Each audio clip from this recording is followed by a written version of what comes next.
little bit hard today, so sorry for that. I thank News9, TV9, and Lammer Capital, the chairman Lammer Capital, Anguratri, my good friend. Thank you so much for having me here. And Sandeep, you asked a very good question to a lawyer, like what is the definition of legacy? If I answer the legacy like an answer from the lawyer's point of view, it will be boring for you, so I will make it very simple. As you correctly told, like legacy and inheritance, people mistake as one. Inheritance is just passing over the money, tangible, intangible assets to generations. But legacy, more than that. You are giving guidance, you are inspiration to them, you are giving them the wisdom, and that wisdom is carried through generations. That is the answer for the legacy. Because inheritance, in the other way, the money can always get perished. That is what we see actually being in the third generation. I'm not talking about everybody generally, but many family businesses you can see perishing in the third generation itself. That is where legacy hold a lot of meaning. That is where we at Chanakyatse also advise people to go for proper trust, foundation, family offices to be set up so that everything can be made into proper legal instrument which will be taking for the generations, translating wisdom into the procedural guidelines for the businesses to prosper throughout the generations. So we say that legacy leaves. She left a legacy or he left a legacy. Actually, legacy is set in motion. It continues. It will never die. For example, very simple example I told Sandeep, like the name I carries, Chettur family name. It's a legacy. It was done by a professional. He himself was a barrister who was a minister in the Privy Council in the British, and the Kesari 2 movie, he is the hero. Ajay, he did his character. So that is the simple meaning for a legacy, I can say. And it is very important at this juncture to understand for all the women who are sitting here also the financial literacy and the importance, and people like Angur Atri who championing the cause for that is to be appreciated too. Apart from this, when you go towards like generations, when they pass on this particular wisdom, they will be also having, like you might have heard in India also, when you pass over the legacy, it is even for a temple also, it is even the trust also. So all these names, trust, foundation, legacy, family, like business, are all interconnected. So my request is that this legacy can never be defined in full with a particular phase, and I pass over that to my rest of the speech. Thank you, Binduji. Well said, actually. Neelamji, can I have your views on legacy? I completely agree with Binduji. Good evening, everyone. And as I said, Binduji has covered most of the points, but to me, legacy has a very broad perspective. Legacy typically is defaulted with wealth, with assets, with properties, with money, and also with a lot of fights once the patriarch passes away. To me, legacy actually goes beyond that.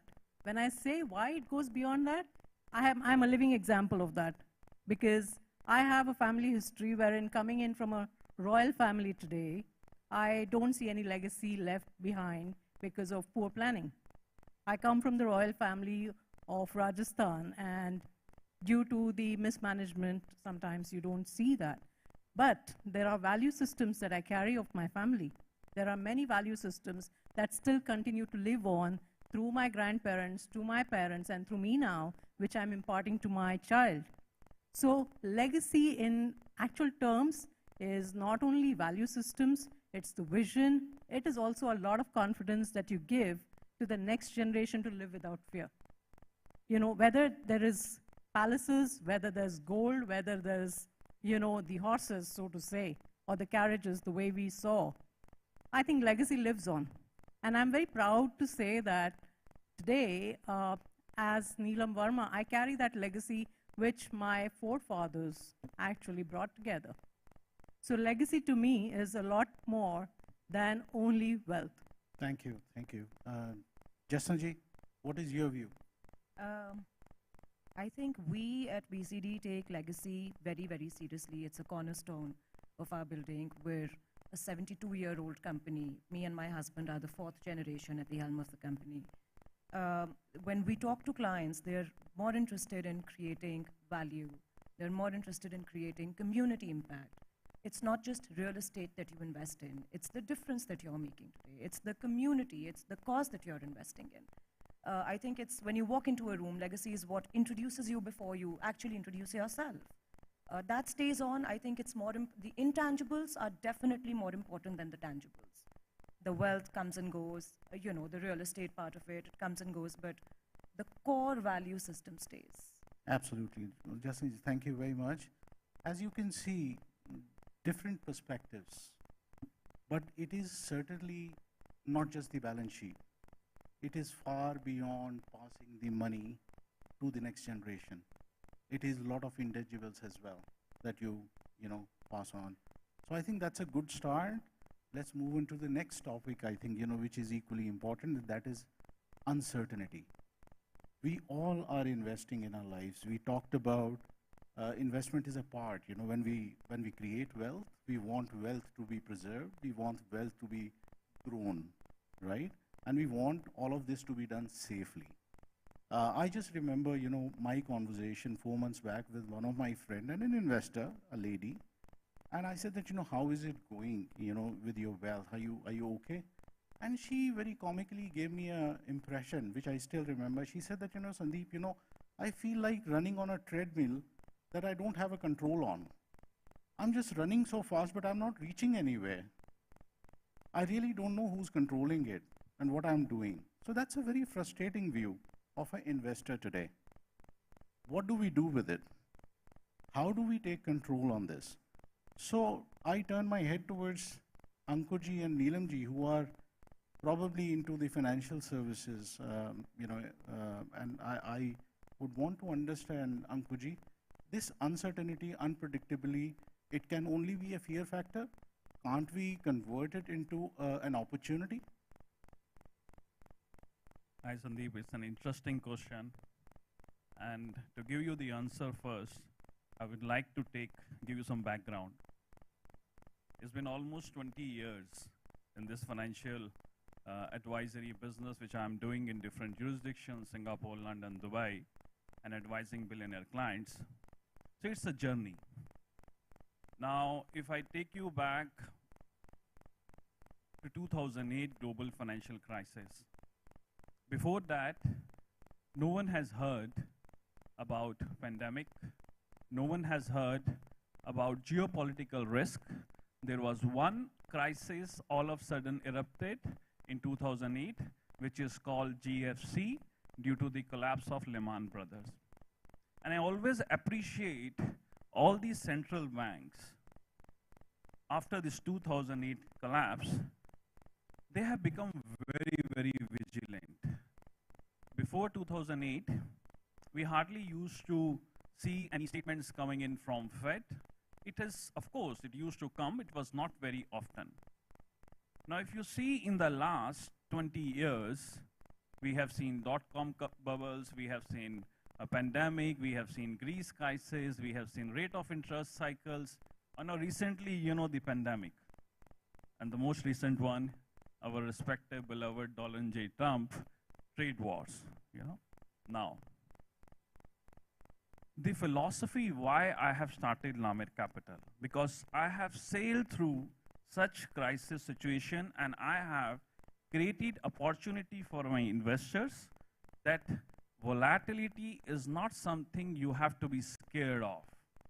I considered volatility is an asset, right?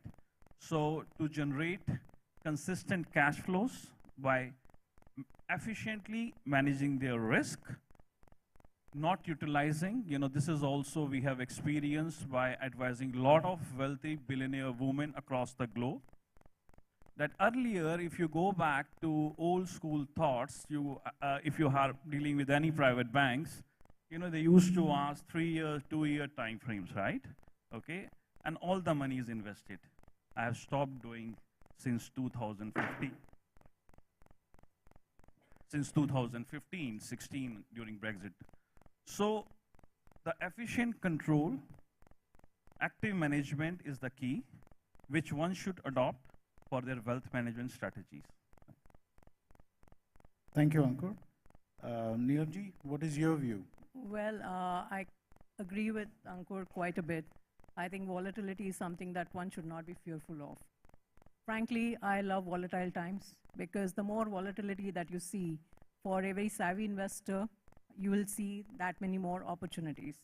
So every time that you see that markets are going through turmoil, you will see that there would be somebody who is sitting there and taking those calls which are making him possibly grow their wealth 5x, 10x. And I can go back to the 1994 era or prior to that when I was doing my master's. I'm not trying to show my age here, but I've seen that during the crisis that India faced, which was the balance of payment crisis, from that time when we said that, for example, India is now all over, there's just no future for India, to where we've reached now. Every time that we've seen a fall, we've seen that we've emerged stronger. I think I would like to add a little bit on the women's side as well. Women make the most sensible investors. The reason is every time that you see volatility, they don't panic. They've seen enough panic in their households, so they understand how to manage panic. And because they're multitasking, because they have all the resilience, managing the kids, the kitchen, the work load, the bosses, they feel that, oh, this can be also taken over and, ridden over, I would say. So if I can add the woman angle here, I would say women fare better in volatile times. Volatility definitely is good if you want to grow your wealth. Staying put is another option because every time that you see a volatile situation, the more you act on it, the more you will see that you're getting deeper into that black hole wherein you're not able to decide. So staying put, staying calm, resilient is the key in volatile times. But Neelamji, when volatility hits, uncertainty prevails in the market, staying put can sometimes be quite dangerous as well. That's where you see your portfolio depleting, right, losing values. So Ankur Bhai used a word called active management of portfolios. So you need to keep an eye, you need to work with advisors, who actually look after your portfolio and make adjustments to the changes to the market. So I think there is a lot to unlearn from the historic way of investing, and we need to relearn the new techniques and tools.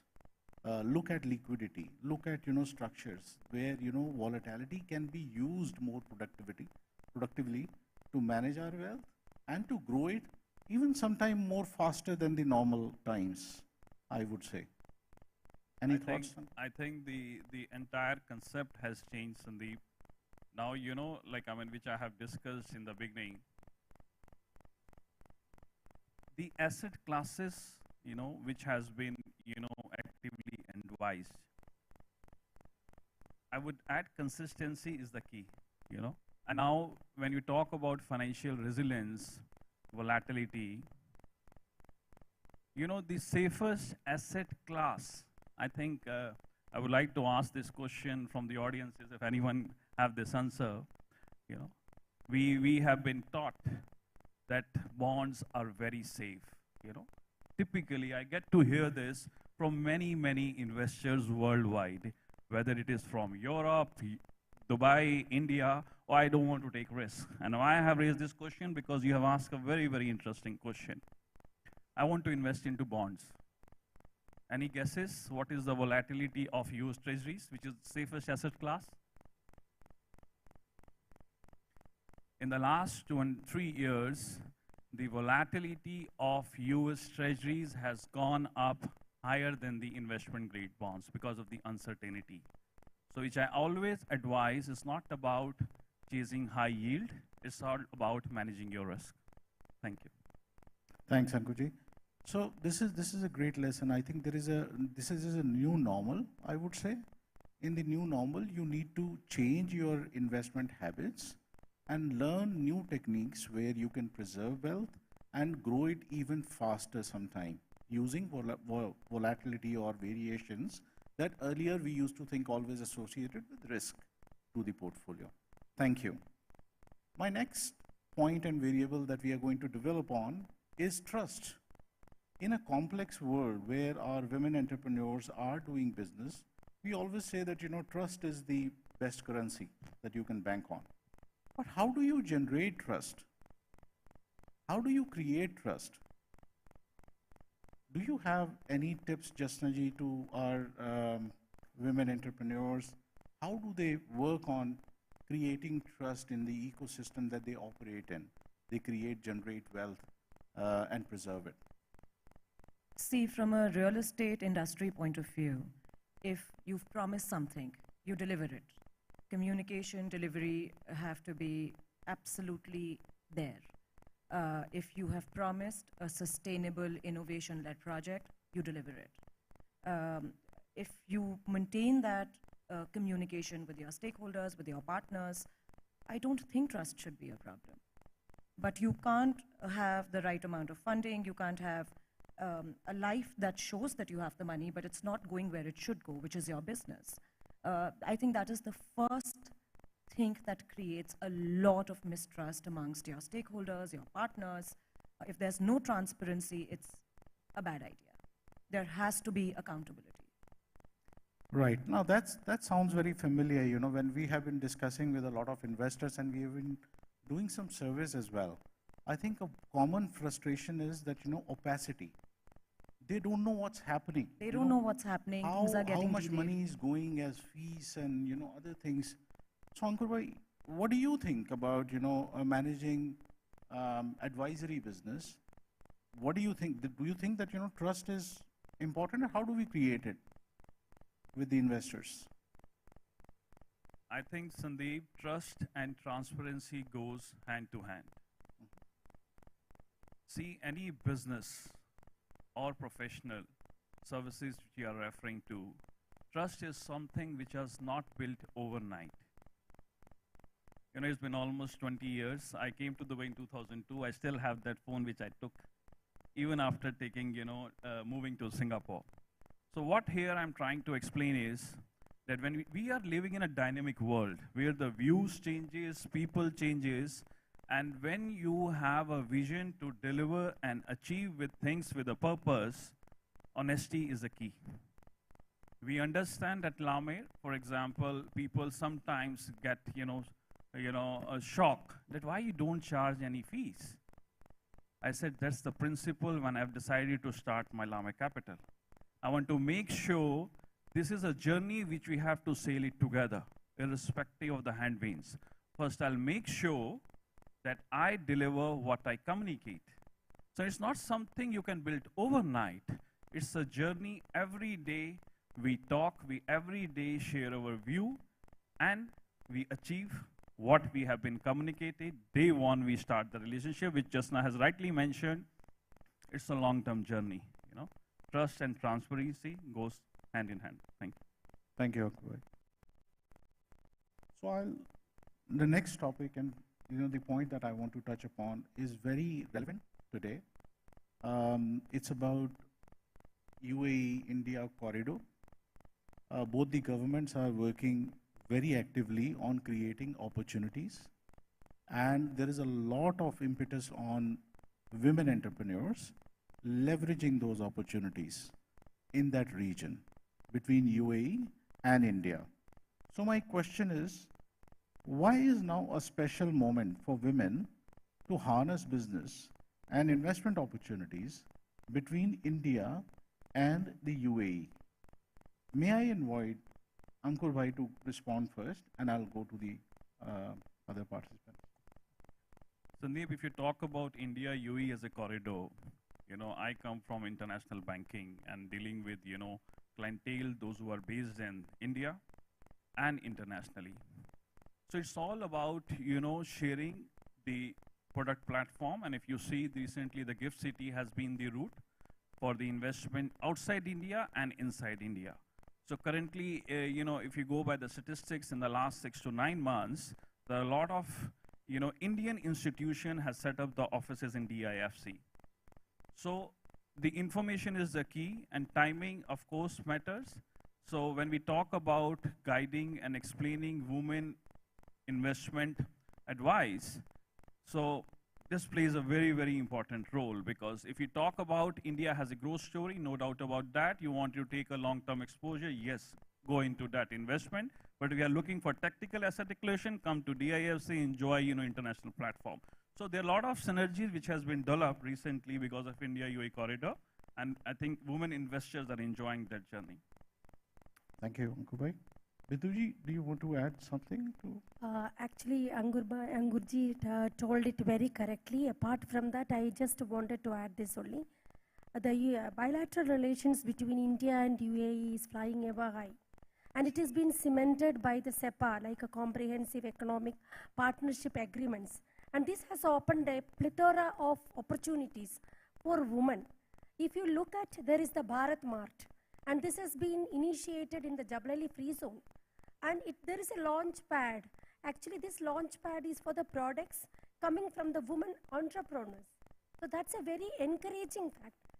Which other era we can witness like now, wherein which both the countries are having so much of agreements in place, understanding, and also this government who is ready to accept and encourage women entrepreneurs by giving the startup opportunities.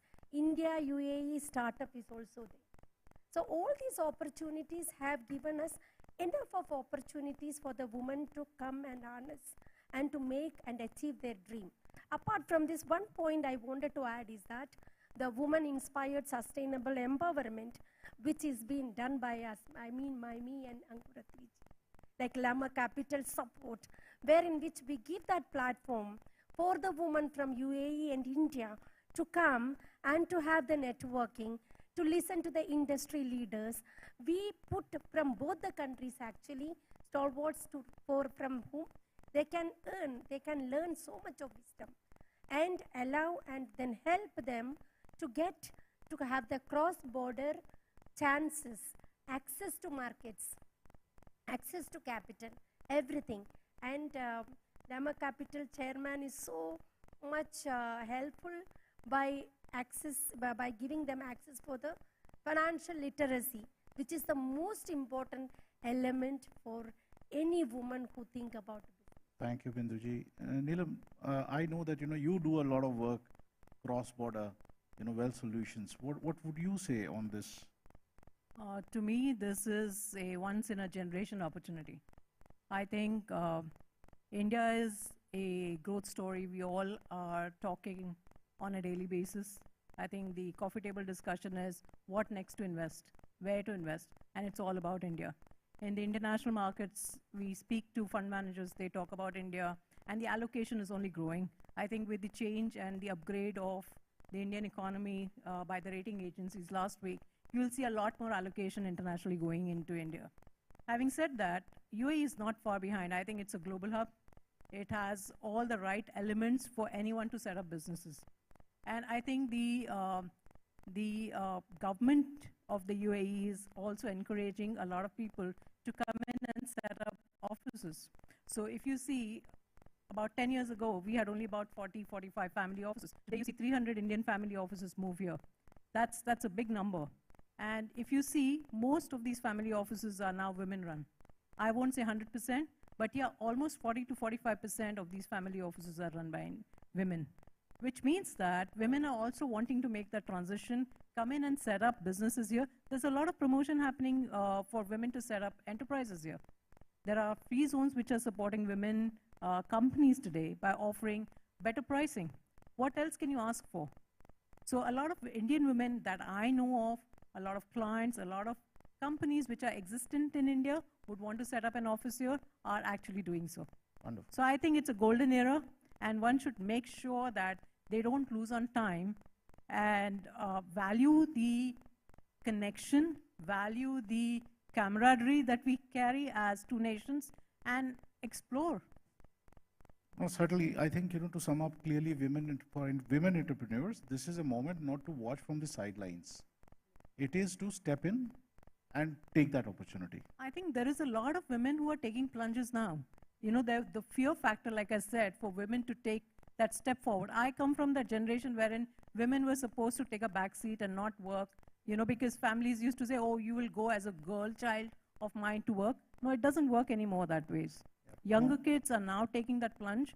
They are actually setting up businesses right in India and not fearful of expanding overseas. No, certainly. I think I've been waved upon, and I know that, we are running late. So I'll close with the last question, which is a quick question to all of you. What is one myth about women and wealth you wish to bust? And what is the reality? When you talk about myth, you bust it. What is the reality? I can go in any order. Bindu ji, you first. Okay. One myth which existing, I believe, like woman is risk averse. No. Woman is risk aware. And I can say that there is no such myth also because actually speaking, the first text of law is Manusmriti. There it is written about woman, Karyeshu Mandri. That means I come from a matriarchal society, wherein which the woman was taking decisions. Woman is like a minister. Woman advice. So I think already that myth never exists for me, and it is busted if it is. Great. Thank you. Neelam ji, very quick one. I think I spoke about a myth which was busted some time back, which was panicking. I think people think that women are very cautious about money management. They're scared of money. No, I don't think so.